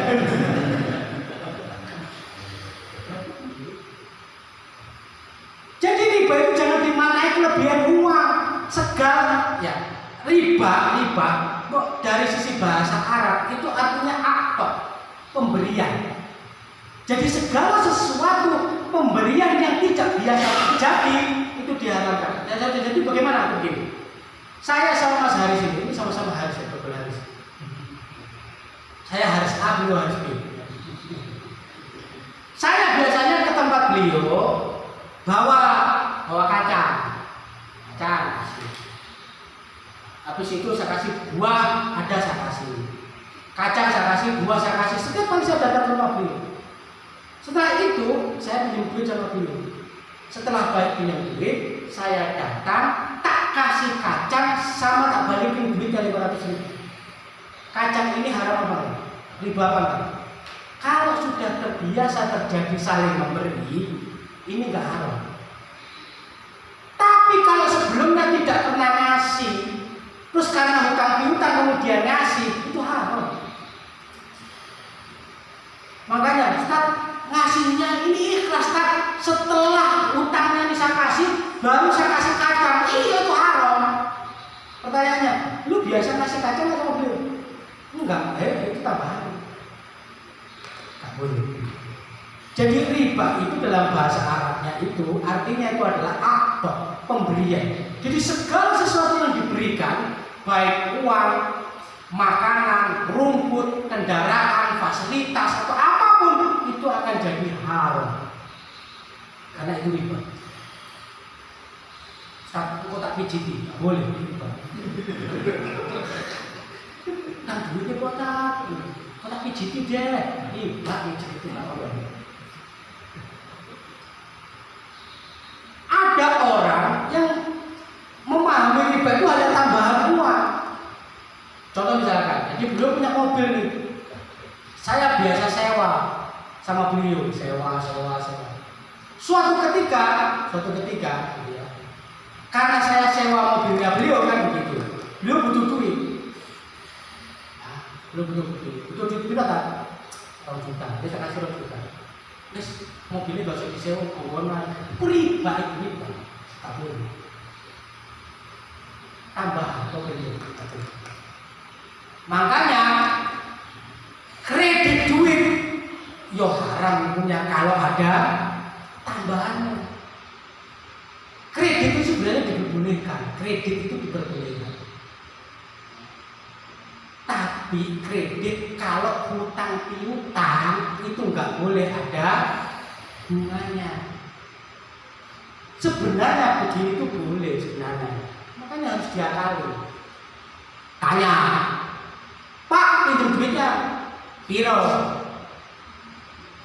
20 juta. Maka tenang, diropo? Tuku motor. Oh, tuku motor. Nek tuku motor, gak usah pinjam duit. Enak kalau gak usah pinjam duit. Gini, tak tuku ke motor, rego 20 juta, tak dol ning sampean, selawe juta, tapi dicicil 2 tahun. Gelem apa? Gelem nek ngono. Oke, itu namanya murabahah. Jual beli dengan keuntungan. Boleh. Duitnya bukan hutang piutang, tapi akadnya jual beli murabahah. Dijudot di toko motor, harga 20 juta, didol secara kredit harga 25 juta selama 2 tahun. Boleh Ustaz? Boleh itu, halal. Makanya hutang duitnya ditanya dulu, buat apa? Itu memang itu juga misalkan di masyarakat. Cuma dia itu kan pemahamannya kan sudah banyak gitu. Jadi itu biayanya memperbolehkan. Nah, ya itu kita tuh juga heran kan begitu. Saya juga pernah ikut melihat zakat kita, saya berdua. Karena kita kalau tidak sepaham, akhirnya ada dua yang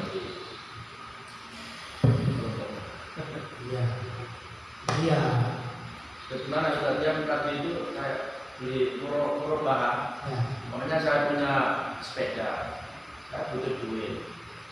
Coba ini aja, sepeda saya tak jualin kamu, terus nanti tak kredit, nanti sepedanya itu tak ambil lagi. Gimana ya? Seperti itu. Apa itu masuk murabahah? Punya sepeda, Ya, dijual, tidak dijual. Ini sepeda saya, makanya tak hargai 20 juta. oke. Tak jual sampai 20 juta, nanti tak kredit. Sepedanya tetap boleh ya itu. Loh, boleh, tapi tidak boleh dijadikan satu jual beli. Kalau dijadikan satu transaksi, itu kena pasal yang dengan kemarin itu. Safkoten ala safko. Jadi begini, saya mau membeli sepeda dari sampean, asalkan jenengan beli sepeda saya. Jadi kan satu, mobil jenengan dijual dulu, setelah itu kan dibeli kan gitu. Ya. Tapi kalau ini satu transaksi, itu termasuk bai'ataini fi bai'ah. Gak boleh. Makanya harus dipisah. Dipisah itu apa? Wes, sekarang tak jual motor saya. Ya udah, negosiasi kan begitu. Negosiasi, oke negosiasi. Kalau jenengan ngomong 20, belum tentu yang mau beli itu mau 20, kan begitu. Negosiasi, deal, ketemulah angka 17 juta. Wes, 17 juta. Wes, duitnya dikasih kan? Nah, sekarang motormu tak beli dengan cara kredit. Kalau dia mengatakan nggak mau, ya sudah selesai. Barang sudah sah dari milik dia, uang sudah sah dari milik dia. Oh, arep mbok tuku piro?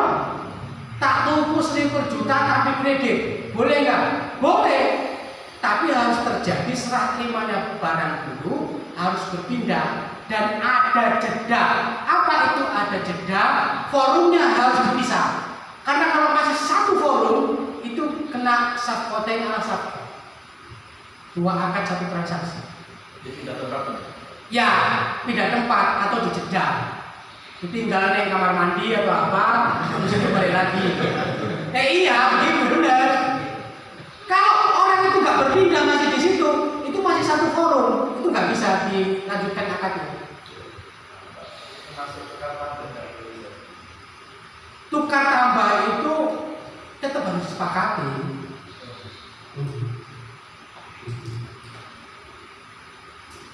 Yang satu lagi tadi. Tukar tambah itu sebenarnya boleh kan, hukum dasarnya begini. Sebelum ada uang, orang itu kan tukar-tukaran barang. Betul nggak? Zaman dulu ada duit nggak? Kan nggak ada nih. Kan ada namanya barter kan. Barang ketemu barang. Namanya barang ketemu barang, pasti nggak mungkin ketemu dengan nilai yang sama. Pasti ada tambahannya itu. Betul nggak? Nah, itulah kemudian tukar tambah itu dibolehkan. Tapi kan tetap satu paket. Satu paket itu begini. Sepeda motor sama mobil. Sepeda motor plus tambahannya uang 80 juta plus mobil. Boleh nggak? Boleh. Begitu. Oke? Yang satu lagi jihad. Jihad itu kepanjangannya apa? Biar saya nggak Dua. Hah? Ada dua. Biar saya nggak salah. Jaminan hari tua seingat saya, ini termasuk asuransi. Betul apa enggak? Hukum asal asuransi itu haram. Nah, pertanyaannya, apakah jihad itu haram atau tidak? Harus diuraikan faktanya. Kalau jihad itu benar-benar asuransi secara murni, itu haram. Haram itu jaminan hari tua. Apakah itu bersifat tabungan atau bersifat asuransi? Kalau itu bersifat asuransi, haram. Tabungan boleh. Itu kan itu Pak. Kita kan, saya kan karyawan kita. Itu kan tiap bulannya potong. Sebentar. Izin ke kamar mandi dulu. Terus ngempet ke mana masalahnya?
Monggo dilanjut.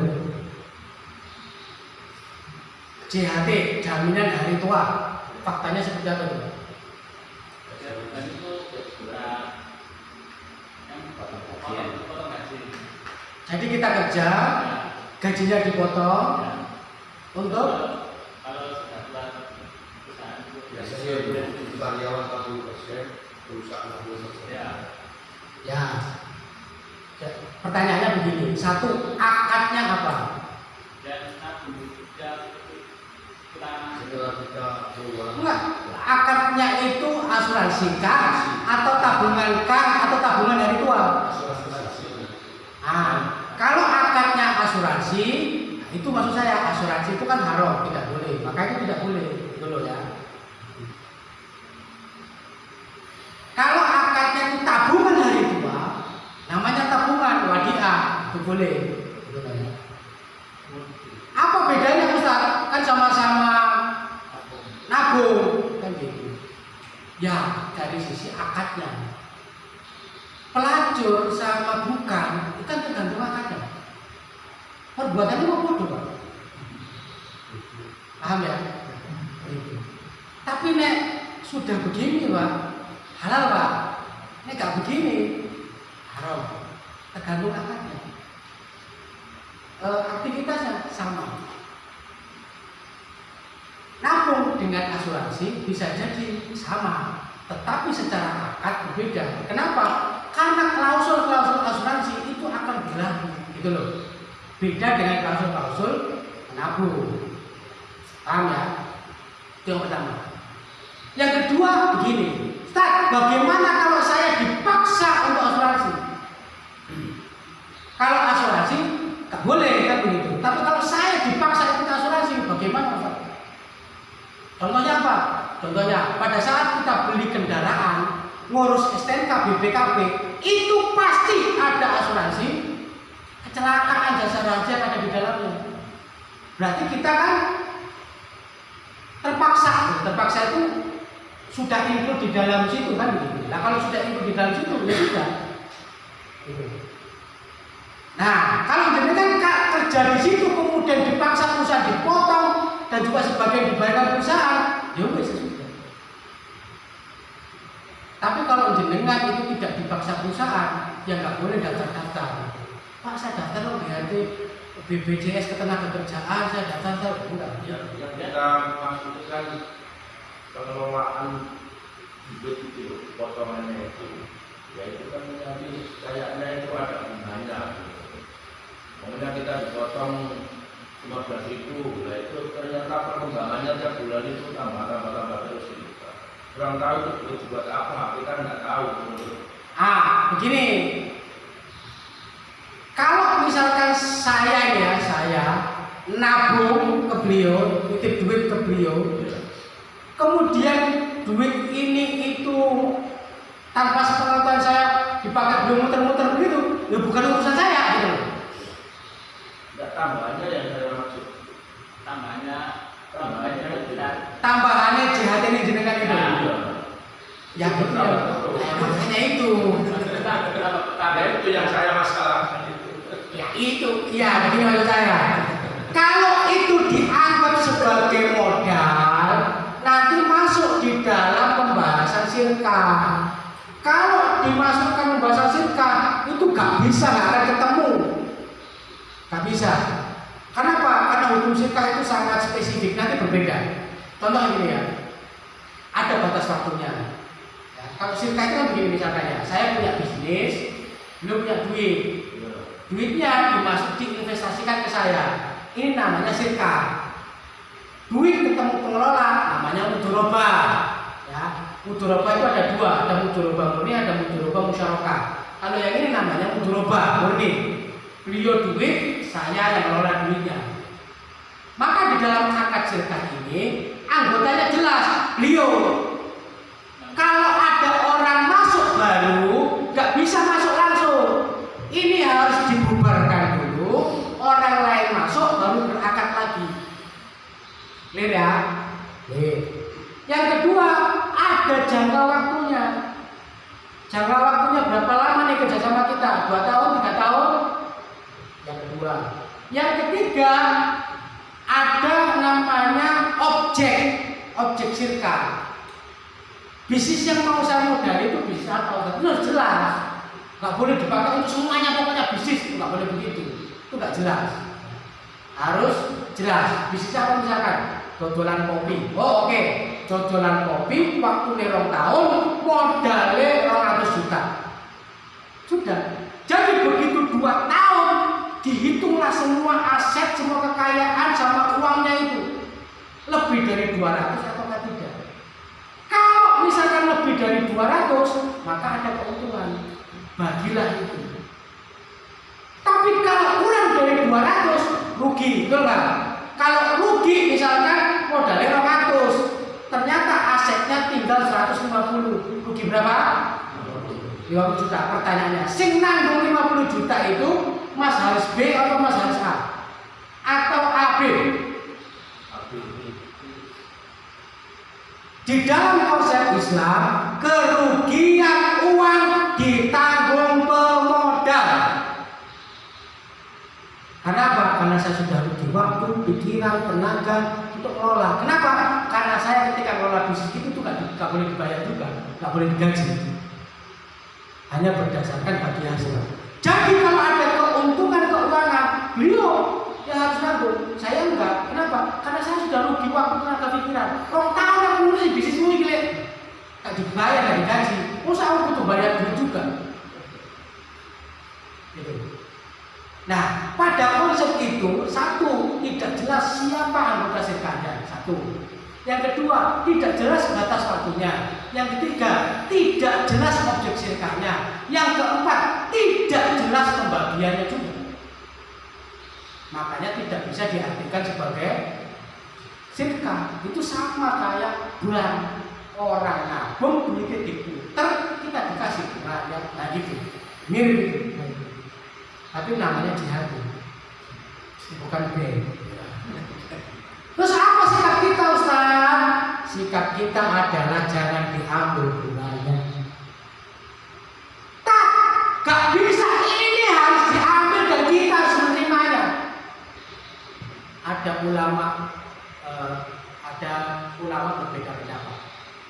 Ulama klasik yang zaman dulu, kalau ada uang riba kayak begitu itu, dilebokkan yang wadah,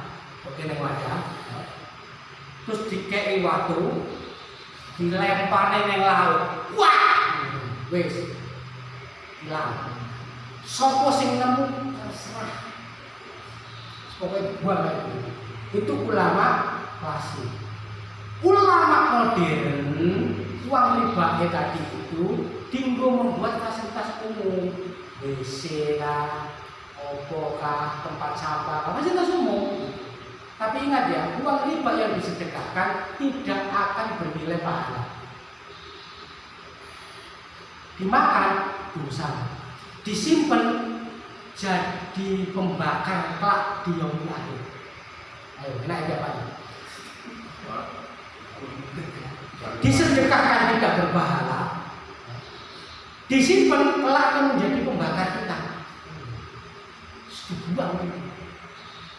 Nah, ulama yang pertama yang klasik itu bener dibuang beneran, lebok ke wadah, ke waktu atau apa duncane ke laut, wes itu dibuang. Tapi ulama modern ada yang mengatakan, nah itu dipakai tak fasilitas umum, ya, WC kah, jalan kah, tempat sampah pinggir jalan kah, atau apa itu tidak dimanfaatkan kembali. Kalau bisa nggak diambil, nggak diambil. Tapi kalau dipaksa suruh ngambil, itu yang harus kita lakukan. Gimana? Nilainya lumayan Bang.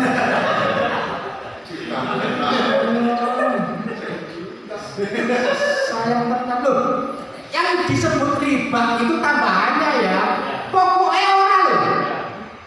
Oh jadi dibuat sama pokoknya. Salah. Ya, yang riba itu tambahannya. Jadi bunganya tadi loh. Nek tabungannya jenengan, ya itu halal itu dibuang itu. Boleh buang ada gini lah, buangnya lagi. Masih tahu kan disedekahkan tidak bernilai pahala. Saya kalau di masjid, biasanya masjid boleh. Ya boleh aja kan, boleh boleh aja. Harus pahala ya. Iya, memang itu kayak orang buang sial itu. Boleh ke masjid boleh. Boleh. Malam milanya kurang tahu berapa. Kalau ya itu sih ya, kalau ulama zaman dulu ada yang dibuang beneran, ada yang dimasukin wadah terus ditanam di tanah. Selain dibuang ke laut itu ditanam di tanah. Nanti kalau ada pemulung korek-korek gitu terus nemu, sah itu berarti ya. Sah. Yang penting kita udah buang. Itu sah berarti. Kalau misalnya ada yang meminta uang itu Ya dikasih. boleh. Kalau orang itu nggak tahu uang itu riba, itu boleh ngambil. Tapi kalau tahu itu uang riba, nggak boleh ngambil itu. Hah? Tak payah dusun, tak payah jual. Iya, ngasihnya itu harus jangan dikasih tahu ngasihnya. Saya nggak mau, dia nggak mau, nggak mau ini. Enggak pokoknya sebenarnya udah. Kalau dia nggak tahu, nggak apa-apa, kalau dia nggak tahu. Jadi kan kalau kasih tahu ini uang riba ya, tapi kita sampai, itu nggak boleh diambil lah dia. Gitu ya. Makanya gak enak riba itu ya. Disedekahkan gak berpahala kan begitu. Dimakan itu haram dosa. Di sini.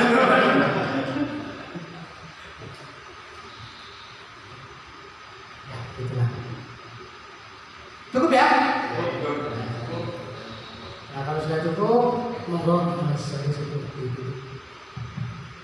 Baik, mungkin jika ada pertanyaan bisa ditanyakan untuk pertemuan selanjutnya ya. Disimpan dulu, ditulis supaya tidak lupa. Soalnya pembahasannya akan sangat-sangat banyak sekali dan kebetulan kita juga sangat ahli di bidang ekonomi Islam. Jadi insya Allah pertanyaan-pertanyaan akan bisa dijawab oleh beliau. Baik, sebelum kita tutup majelis ini, kita istighfar 3 kali dan doa untuk majelis. Astagfirullahaladzim, astagfirullahaladzim, astagfirullahaladzim. Assalamualaikum warahmatullahi wabarakatuh.